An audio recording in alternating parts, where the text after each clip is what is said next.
In 10 minutes, we're watching Capture, where an orphan named Abby inherits her dead parents' isolated house, finds an old camcorder and a box of tapes, and slowly realizes the camera isn't just recording people, it's showing ghosts, opening the door to something demonic, and trapping anyone it films inside its own personal hell. So basically, worst family inheritance ever. Most people get a house, maybe some debt.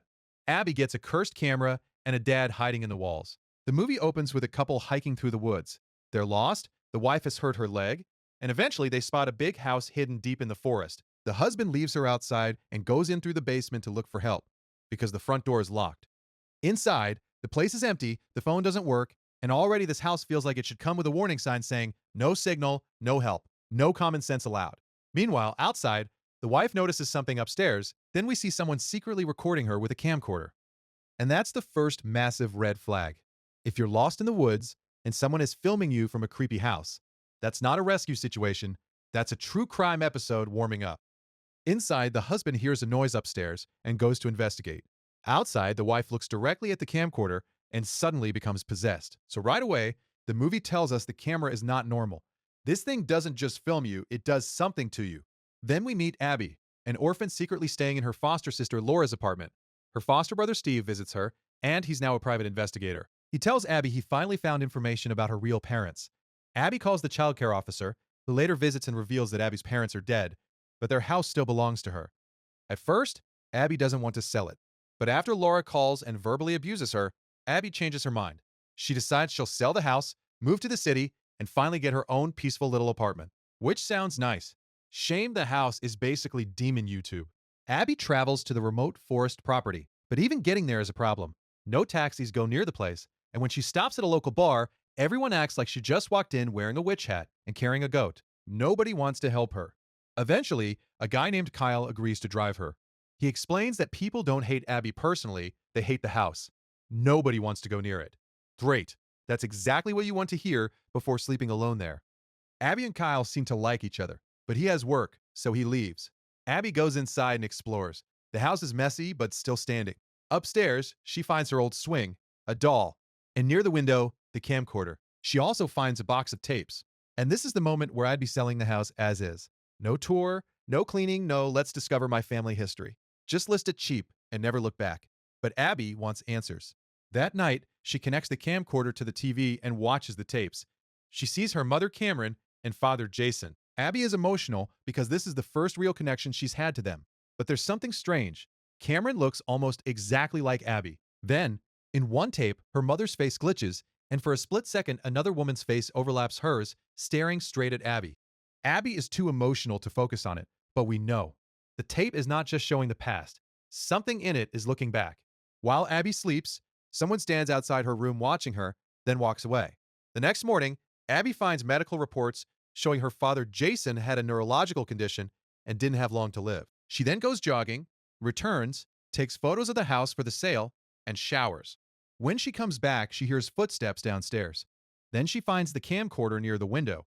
She looks through it and sees a man standing outside, but only through the camera. With her normal eyes, nothing is there.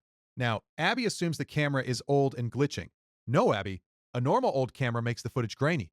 It doesn't add bonus men outside your window like a haunted Snapchat filter. Kyle shows up to check on her, and Abby starts asking what happened to her parents. Kyle takes her to a pub and shows her an old news video. Abby learns that her parents supposedly died by setting themselves on fire. She survived as a baby, but 13 other bodies were found inside the house, all badly disfigured, and they were all patients of her mother, Cameron, who was a therapist. This explains why the town hates the place. They believe Cameron was a witch, and they think Abby might be one too. A man in the pub starts yelling at Abby to leave, so Kyle takes her home. She invites him inside, they talk, and things get intimate. Later that night, Kyle gets up quietly to leave, but hears the TV playing in another room. He goes to check and sees his own live footage on the screen. At first, he thinks it's a prank. Then he looks toward the camcorder and something takes over him. On the TV, we see demonic hands grab Kyle's face and rip it apart, but the hands are only visible on the screen. That is horrible. Imagine being killed by something only the TV can see. That's not a ghost. That's premium curse technology. The next morning, Abby realizes Kyle is gone. She checks more tapes and finds recordings of Cameron's therapy sessions. One patient seems normal, but another man named Kevin says there's a demon living inside him. Cameron doesn't believe him, but then Kevin becomes possessed. The entity speaks through him and reveals it knows Cameron is pregnant. It says her baby looks just like him. Then Kevin looks straight into the camcorder like he's staring at Abby through time. And this is where the movie gets properly nasty, because the demon isn't just haunting the house. It knew about Abby before she was even born. Abby calls Steve and tells him everything. Steve tells her to leave, which is the correct answer. But Abby refuses and keeps reading Cameron's notes. She finds a warning saying the camcorder itself might be evil and can see into hell. Again, this is where you stop investigating. If your mother's notes say camera sees into hell, you don't keep recording. You don't vlog the experience. You smash it with a hammer and move countries. But Abby turns the camcorder on. Through the lens, she sees blood all over the walls and a strange Baphomet symbol. She takes it upstairs to the attic and sees something behind her, so she finally runs outside. Outside, she runs into Kyle's sister Paige, who is looking for him. Paige says Kyle posted online that he slept with a witch, meaning Abby. Abby insists Kyle left the night before, but Paige notices Kyle's cap inside the house and clearly knows something is wrong. Abby then finds another recording from Dr. Frank, who warned Cameron that the camcorder may have become a vessel for the demon that possessed Kevin. He told her not to keep recording patients with it.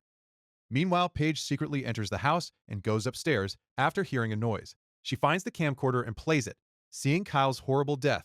Then someone knocks her unconscious. Abby finds more tapes belonging to her father, Jason, and realizes everyone Jason recorded with the camcorder was killed by the demon, including Cameron. In the final tape, Abby learns something even worse. Jason planned to kill her, but Cameron had already hidden Abby safely. Jason recorded Cameron instead, and the demon killed her. Abby burns the tapes outside and starts to burn the camcorder too. But she stops because she wants to see her mother one last time. And that's the tragic mistake. Abby is so desperate for family that she keeps the one object everyone keeps telling her is evil.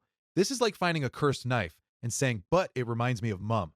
Meanwhile, Steve investigates and discovers that Jason didn't actually die in the fire. He pulled out his own teeth, placed them on another body, and staged his death. Then he escaped from a mental hospital and has been secretly living in the house.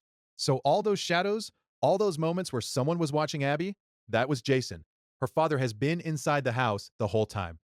Using the camcorder, Abby sees the spirits of the people killed by the demon. She even sees Cameron's spirit and follows her to the barn, where she finds Jason and the bodies of the couple from the start of the movie. Jason knocks Abby out and ties her up. Paige is tied up too. Then Jason places the camcorder in front of Paige, turns it on, and the demon kills her. This is what he's been doing for years. He's offering sacrifices. Steve arrives looking for Abby, but Jason knocks him out too. Abby frees herself with scissors, grabs a knife, and runs into the house. Upstairs, she finds Steve chained up while Jason stands nearby with the camcorder. Jason tells Abby to throw away the knife, and she does, because she knows if the camera turns on Steve, he dies. Then, Jason reveals the truth. He is her father. He says everything he's done was to save her. His neurological condition is genetic, meaning Abby has it too, and the sacrifices have kept him alive all these years. He believes Abby needs to keep sacrificing people if she wants to survive. So Jason isn't just a killer. He's a man who got tricked by a demon into thinking murder is medicine, which is still murder, mate. You don't get to call it family care just because Satan gave you a health plan. Abby is confused, especially when she sees Cameron inside the camcorder telling her to turn it on if she wants to live. But instead of sacrificing Steve, Abby turns the camera toward Jason. The demon kills him. As Jason collapses, the camcorder falls and ends up facing both Abby and Steve. Abby quickly turns it off, or at least she thinks she does in time. Abby frees Steve, and they leave the house. She tells him she has the same neurological condition as Jason. Then they burn the camcorder. For a second, it looks like the nightmare is finally over. But then Steve goes back inside to collect his belongings, and Abby hears whistling in the distance. She follows the sound and sees one of the dead men from earlier. But without the camcorder, she shouldn't be able to see spirits. That's when she realizes something is badly wrong. She calls for Steve, crying. Steve runs out onto the balcony, and Abby looks up to see the spirits of Jason and Cameron in the upstairs window. Then the twist hits. When the camcorder fell earlier, it actually recorded Abby and Steve. The demon killed them both. They just didn't remember dying. So now Abby and Steve are trapped with the other victims inside the demon's personal hell. The camcorder wasn't destroyed. The cycle is still going. Anyone it captures becomes another sacrifice, another trapped spirit, another poor soul who doesn't realize they're dead until it's too late.